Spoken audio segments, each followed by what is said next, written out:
You will hear a conversation between a woman and a policeman. First, you have some time to look at questions 1 to 5.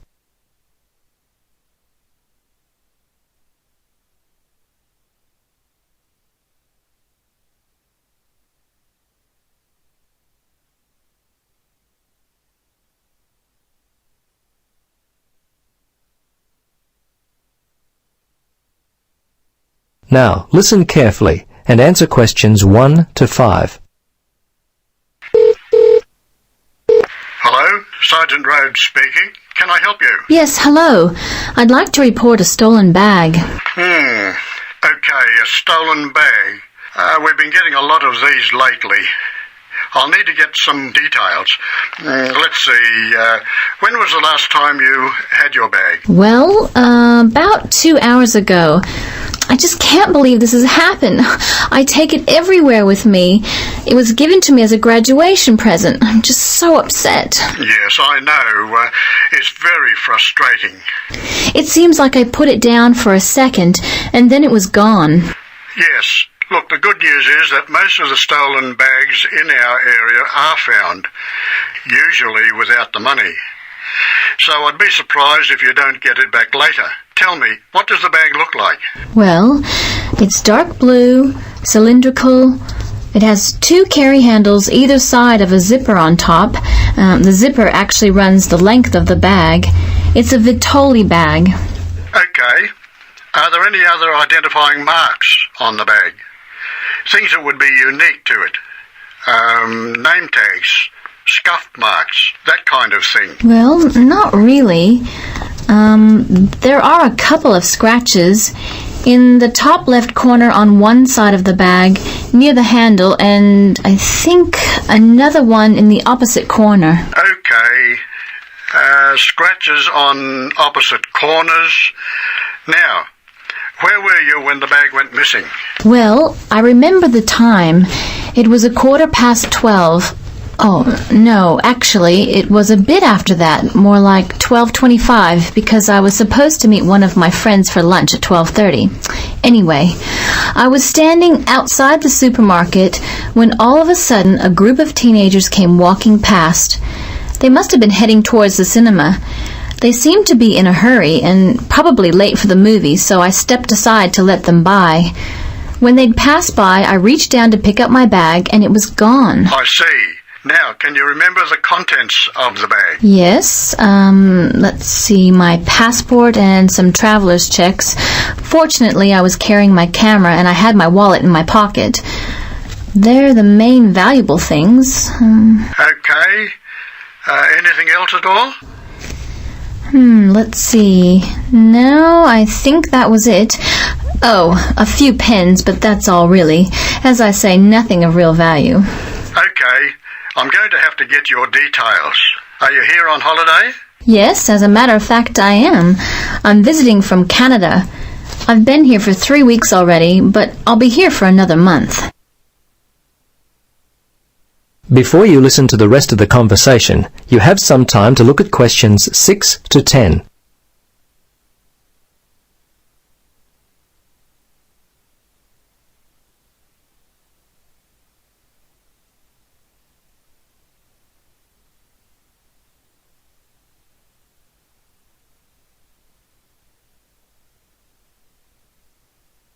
Now listen and answer questions 6 to 10. Now, have you contacted your credit card company? Yes, I did that immediately. They were very helpful. I still can't believe this could happen to me, and while I'm supposed to be enjoying myself on holiday. Yes, it's a real disappointment, whether you're on holiday or not. Yeah, thieves strike when you least expect it. Anyway, I need to take down your particulars. What's your name then? Yes, my name is Helen Reddy. That's R-E-A-D-Y. My address is, well, the place where I'm staying here is The Palms, Unit 14, 75 Paradise Avenue. Okay, I may need your home address in Canada, but I'll get that more towards the time you're going to leave. What about the telephone? What number will I be able to reach you on? Yes, it's 455-91332. Okay, 455-91332. 332. And how much do you think the bag and contents are worth? Well, it's not really a big cost. Probably only $100. It's the inconvenience of it all. I understand. Look, we have a lot of lost or stolen property recovered daily. Come by the station tomorrow and have a look. As I said, there's a high chance that we'll get the bag back. Your passport at the very least. Okay, thanks for your help. See you tomorrow then. Bye. Yes, bye. That is the end of part 1. You now have half a minute to check your answers.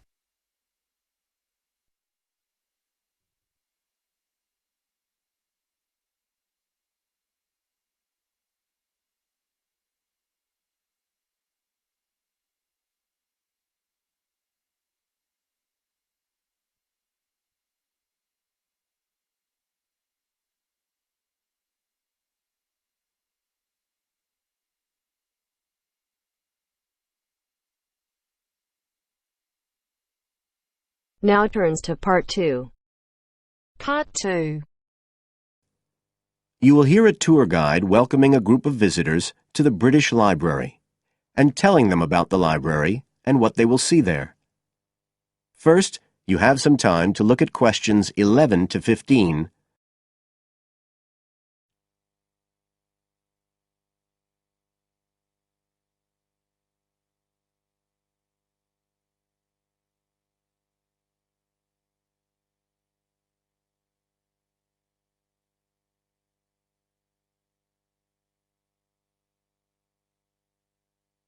Now listen carefully and answer questions 11 to 15.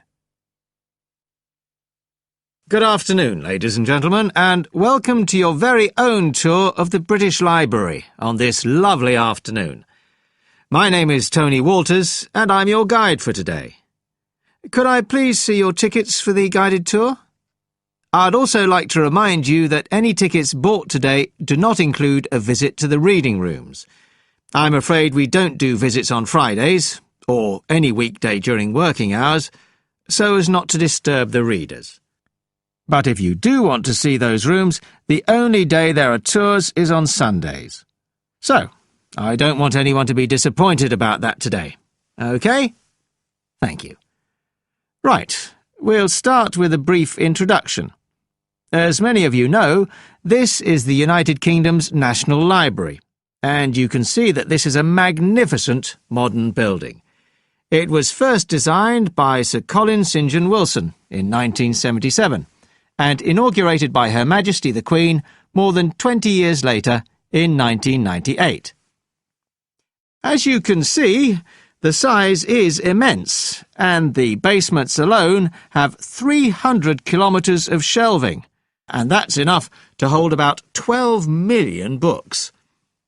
The total floor space here is 100,000 square metres, and, as I'll show you, the library houses a huge range of facilities and exhibition spaces. And it has 1,000 staff members based here in the building. So, you can appreciate the scale of our operation. In fact, this was the biggest publicly funded building constructed in the United Kingdom last century. It is still funded by the government as a national institution, of course, and it houses one of the most important collections in the world. The different items come from every continent and span almost 3,000 years. The library isn't a public library, though. You can't just come in and join and borrow any of the books.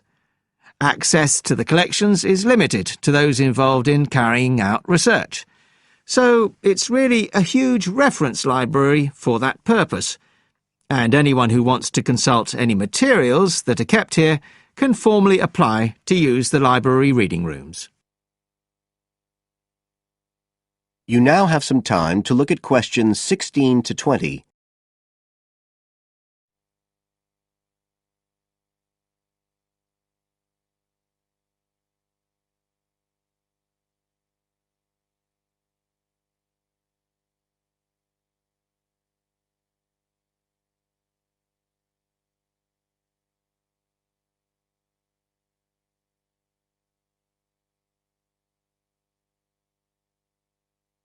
Now listen and answer questions 16 to 20.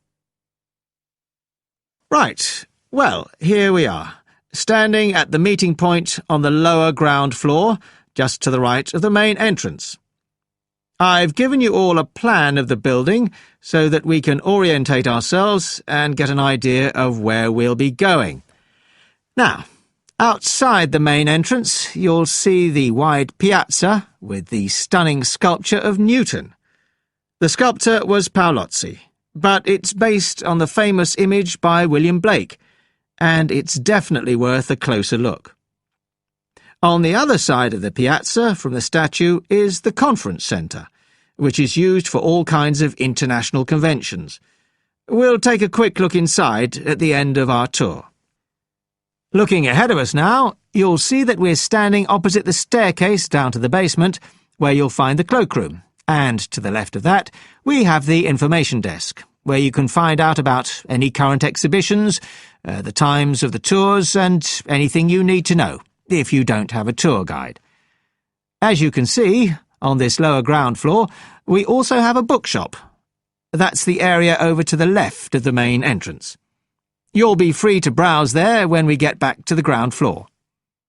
Now, opposite the main entrance on this floor, we have the open stairs leading up to the upper ground floor.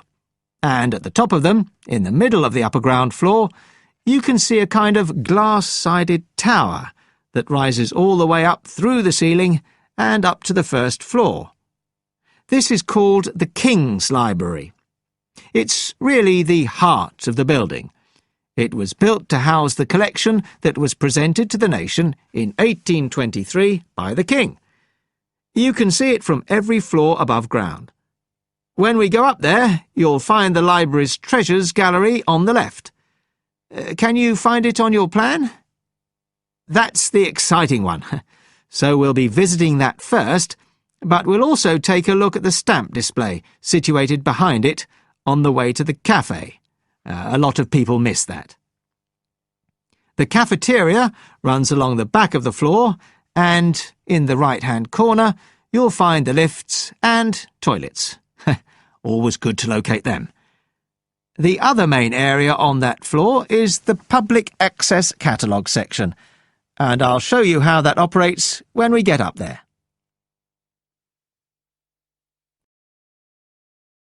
That is the end of part 2. You now have half a minute to check your answers.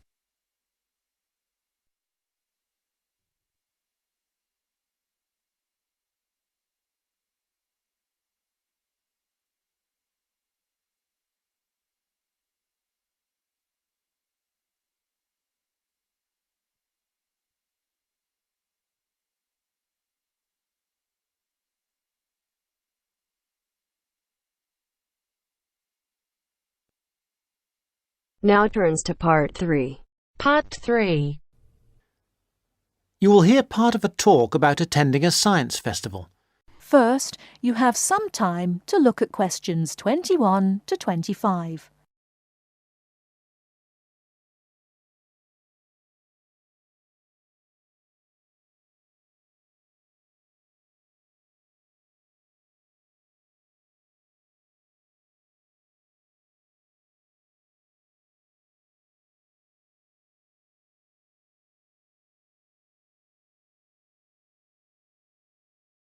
Now, listen carefully and answer questions 21 to 25.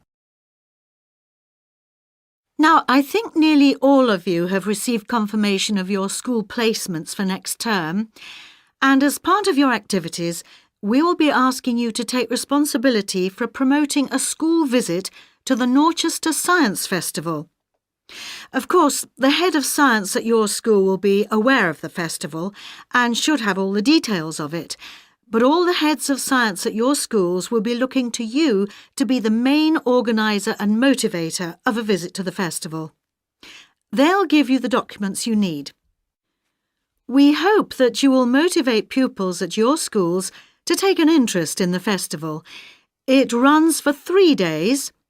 There are day tickets and special 3-day tickets, and schools have the extra option of a 2-day ticket. We hope you will encourage your pupils to visit it on 1 or 2 days. But most important of all, we hope you will use the festival to generate a lively interest in science that will last all year round and provide the school with a lasting benefit. This will, with luck, lead to improved examination results in science subjects. And let's not forget, we hope your pupils will have a lot of fun too. Needless to say, your performance in achieving these aims will count towards your final exam grade at the end of the year. Now, let me just say a few words on why a science festival. Science is part of our everyday world in a way that is different now from before. Of course, we are used to having the benefit of scientific inventions. We are used to the aeroplane, the motor car, the space rocket, and so on. But now we live in a truly scientific age, which means one where inventions and improvements are matters of routine rather than occasional and unusual events. We have become a really scientific society. Yet we find that we are failing to interest and enthuse the young in this. Fewer young people are choosing to study science at school after the age of 16, and even fewer at university. As a result, we have fewer teachers coming into schools to teach science.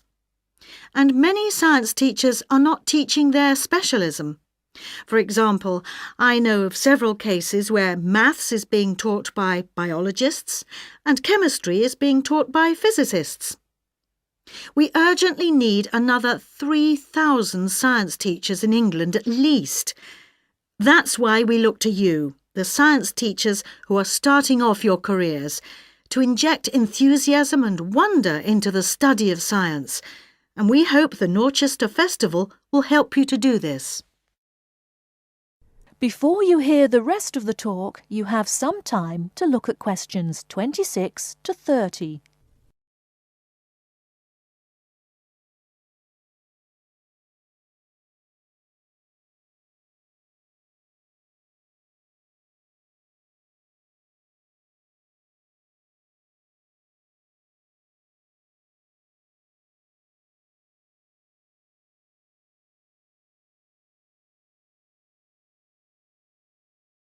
Now listen and answer questions 26 to 30.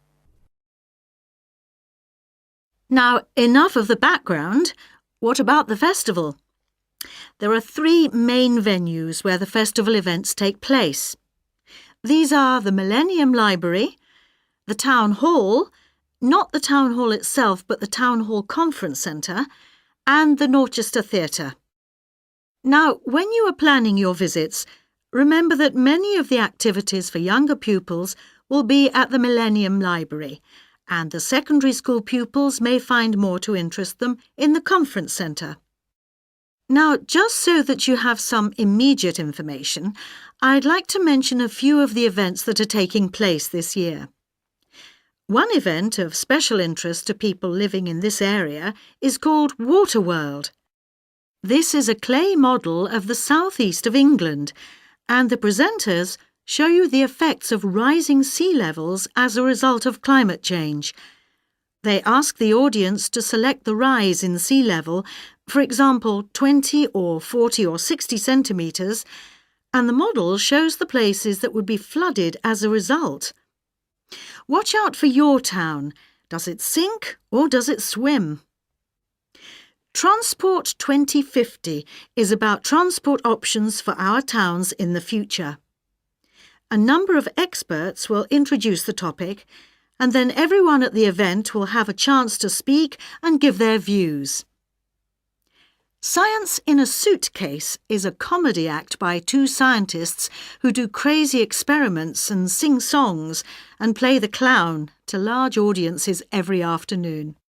I'm particularly looking forward to that one, which should be entertaining. Ropes and Hangings is an interactive event which will be of interest to young people, in which, after experimenting with ropes and bricks, they build a real suspension bridge. That kind of hands-on activity is always really popular. And, appealing to a different audience, There is Paper and Time, in which some experts will be showing us the techniques they use for the conservation of ancient books and manuscripts. This will obviously not be for everybody, but it should be interesting just to see how they do it. Now, let's move on to tickets and transport to the festival. That is the end of part 3. You now have half a minute to check your answers.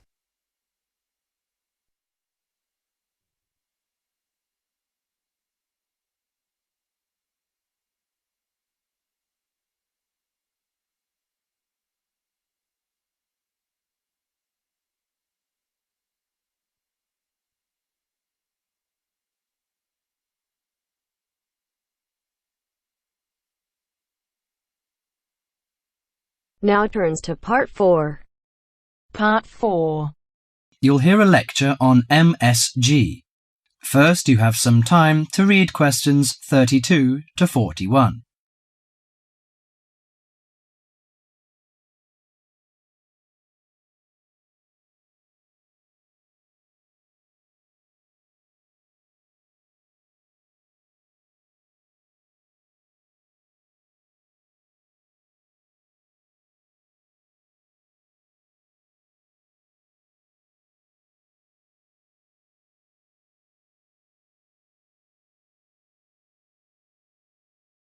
Now listen to the conversation and answer questions 32 to 41.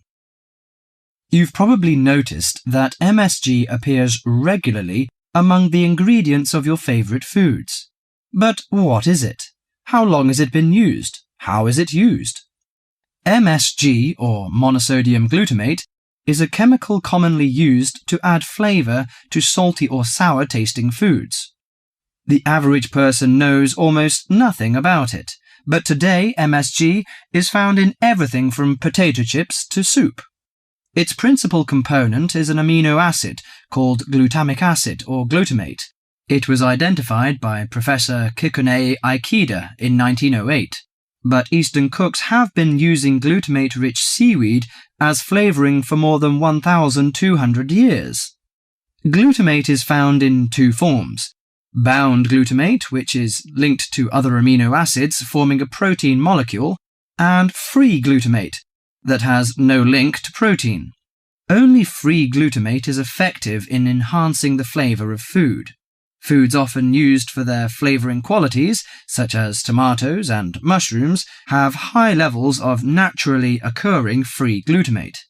MSG is usually produced through fermentation of corn, sugar beets, or sugar cane.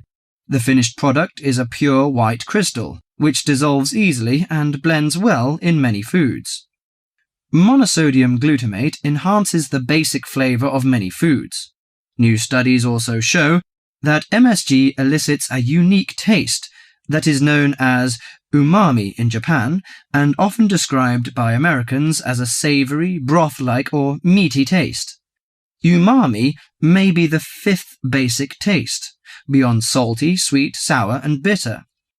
As an integral part of cuisines around the world, this savoury taste is common to the bouillons of Europe, the oyster sauce of China, the soy and fish sauces of Southeast Asia, the pizza of Italy, and the chowders and stews of America. MSG helps bring out the best natural flavours in a variety of foods such as meat, poultry, seafood, and vegetables.